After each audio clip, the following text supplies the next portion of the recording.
Flying motorcycles, demented warlords, and a woman who's more angry than my ex. George Miller's Furiosa is the prequel to 2015's wildly popular Mad Max Fury Road, and I can't believe this is the same guy who directed Happy Feet. In this video, we'll be taking a deep dive into Furiosa, her journey, and some of the greater connections to the Mad Max universe.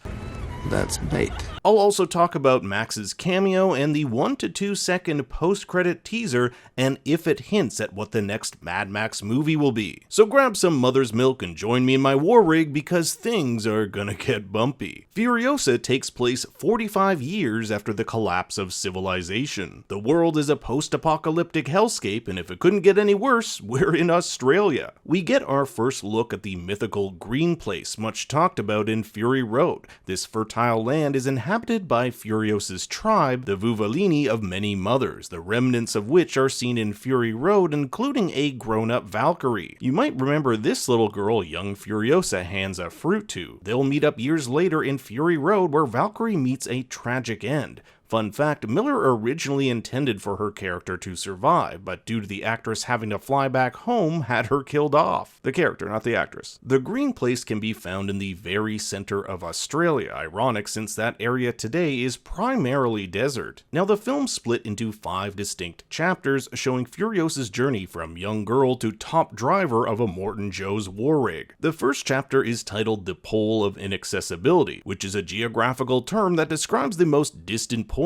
from a given area, in this case, the green place. We see young Furiosa grabbing this fruit. Notice how Miller uses black and white to accentuate its color, and only when Furiosa grabs it does her world change. It conjures images of Eve and the forbidden fruit. Just as Eve's world shattered when she partook of the tree of good and evil, so too will Furiosa's. She stumbles upon a group of roto-raiders, but is captured. Using a whistle, she's able to alert the tribe of Vuvalini to come to her aid. Among them, her mother, Mary Jabassa. You can even see some windmills in the background here. This place also has tons of solar energy panels, which would suggest they have electricity. We never know if this is Furiosa's biological mother, since the tribe is literally called Many Mothers and operates much like a commune where everyone takes a role in the raising of a child. However, I like to think this is her real mother. Furiosa is taken to Warlord Dementus's camp. This guy is pretty messed up and is motivated by only his own greed and lust for power. Seeing that this young girl has no birth defects and is in good health, he believes she could lead them to this green place,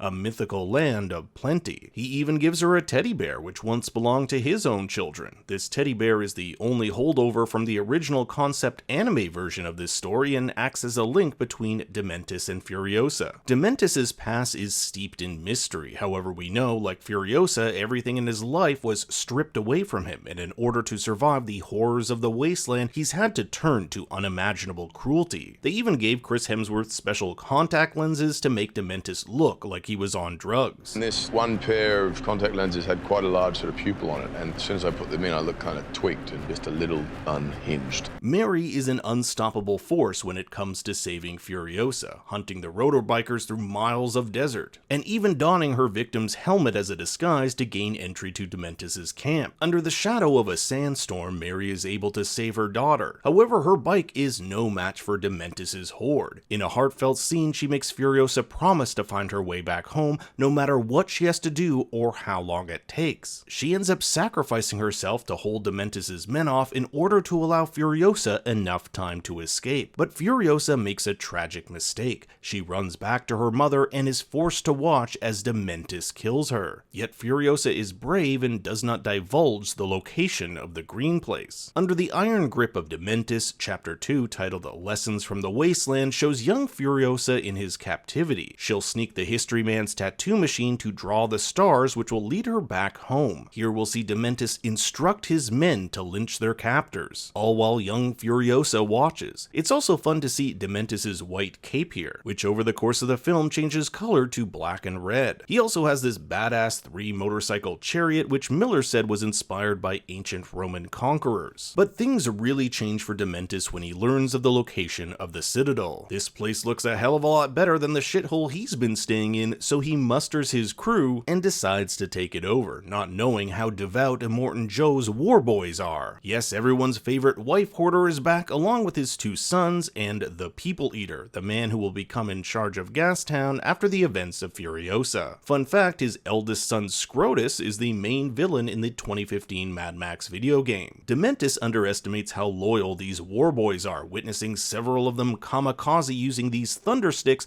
onto Dementis' horde, resulting in an overwhelming victory for Immortan Joe. So if Dementis is going to gain a foothold in the desert, he'll have to think of another plan. Using some masterful deception, he decides to take over Gastown. The 3 fortresses of the Wasteland are a network of interdependent strongholds that work together in providing the Wasteland's most essential products. The Citadel provides food, Bullet Farm ammunition, and Gastown gas. Each fortress relies on one another to keep order. Thus, regular shipments using these war rigs deliver much needed supplies from one fortress to the other. If Dementis can't take over the Citadel, he'll try his luck with Gastown. There's just one problem: getting past its protected front gates. Dementis commandeers one of Immortan Joe's war rigs and switches its men with fake war boys under his command. They want to trick Gastown into thinking the rig is under attack, thereby letting them back into the town without realizing it's a Trojan horse. But to really sell this illusion, Dementis ends up killing many of his own men on this rig to prove it's genuinely under attack. Now this is important because we'll later see how this decision irks a lot of his senior commanders who will eventually rebel against him. But the plan works, and Dementis' men are able to slaughter the gatekeepers and open the gate for the rest of them to take over. But one fortress can't sustain itself without the help of the others, thus Dementis comes to strike a deal with Immortan Joe on how things will be run in Gastown. In exchange for a steady supply of food and water, Dementis will provide the gas, but Joe wants more. He wants young Furiosa as one of his brides, and Dementis begrudgingly accepts. The organic mechanic is traded as well, giving him a nice little origin story on how he got to the Citadel. Furiosa's stay as a bride is short-lived when she escapes after being taken away in the middle of the night by Rictus Erectus, that big-ass dude we'll see a lot of in Fury Road. She'll end up living among the poor citizens of the Citadel, and this is where we transition to grown-up Furiosa, played by Anya Taylor-Joy. She'll grow up disguising herself as a mute boy, proving herself as a skilled mechanic. This is when she first lays eyes on Praetorian Jack. Praetorian Jack is an interesting character. Think of him like Furiosa's predecessor, Immortan Joe's best driver, and he might be Furiosa's only shot at making it out of this hell alive. This leads to my favorite sequence in the film, Chapter 3's The Stowaway, in which Furiosa hides underneath Jack's giant rig on its journey to Gastown. During this trip, one of Dementis' commanders, known as the Octoboss, goes rogue. You can see he has this giant octopus flying machine. He and his men attempt to take over the rig for their own personal gain. It ends with Furiosa using this grappling gun to shoot the Octoboss's flyer and suck it into the rig's bombing knocker, this wild spinning device on the back of the rig. Successfully arriving in Gastown, Jack and Furiosa find things are dire.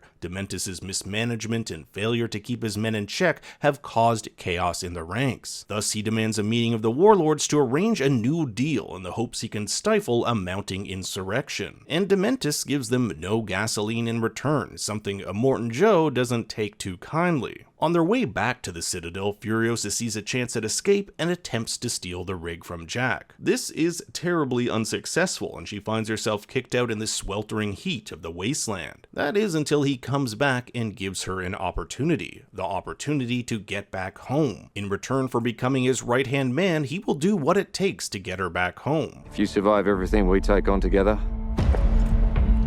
you'll have all the skills you need to get wherever you want to go. Over time, Furiosa and Jack develop an intimate relationship to the point at which the two decide to go off to the Green Place together. But when they're sent on an impromptu mission to the Bullet Farm, they find it has already been taken over by Dementis, and the two are ambushed. There's this insane battle sequence where Furiosa and Jack escape, fighting off dozens of Dementis' men, which ends with the two of them being chased by Dementis in this crazy monster truck called the 6-Foot. It's here we learn how Furiosa lost her arm. During the chase, it gets severely mangled by the side of one of these giant monster truck tires. Caught by Dementis, Furiosa must watch as Jack is slowly dragged to his death. We never actually see him die, but that's what's implied. In the dust and chaos, Furiosa cuts off what's left of her mangled arm, escapes her confines, disables Dementis' monster truck, and steals a dirt bike to make her escape. Furiosa barely makes it back to the Citadel alive, having lost one of her arms and the only man she's ever loved. This shot here, in which she's lost everything, mimics this one in Fury Road.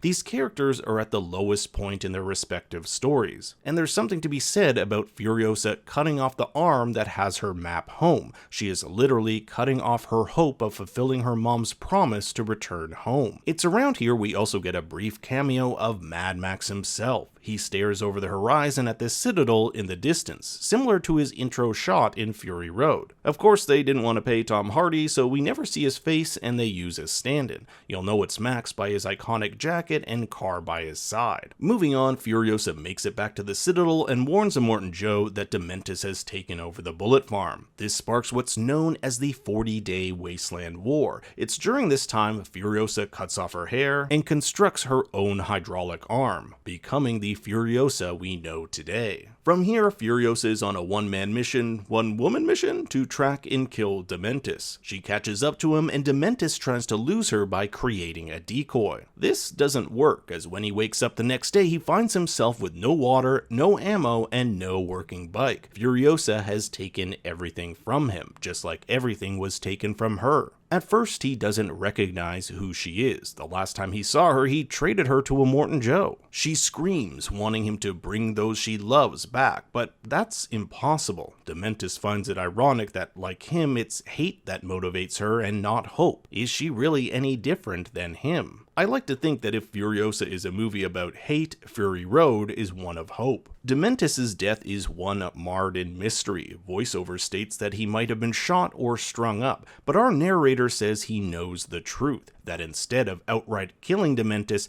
Furiosa gave him a fate worse than death. She has brought him back to the Citadel and chained him to the mountainside. Using the seed her mother gave her, she plants it in his body where, over time, it weaves into and out of his torso, creating a grotesque human tree hybrid where he lives out his days as a half-alive, emaciated prisoner. But before the film ends, we catch glimpses of Furiosa approaching Immortan Joe's wives and smuggling them out of the Citadel, an event that becomes the impetus for Fury Road. In fact, it almost becomes a seamless transition right into it. And if you made it past the credits, and I actually took this photo of them to show how insane they are, we get a 1-second clip of Nux's crow-shaped bobblehead wobbling about. It's possible this means nothing at all, but it also hints that there are more Mad Max movies to come. Now, Nux dies in Fury Road, so anything other than a prequel starring him is most likely out of the question, but recent interviews with director George Miller indicate that the next Mad Max film will be a prequel starring Max that encompasses what he was up to the year before Fury Road. Miller also has an idea for a Fury Road sequel called The Wasteland, but all these future Max titles are dependent on Furiosa's success at the box office. And now I turn it over to you. What did you think of Furiosa, and where do you think it ranks in the Mad Max universe? I want to hear all your thoughts and theories in the comments below.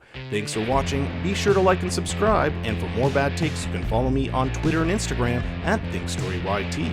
Until next time, remember, What a lovely day!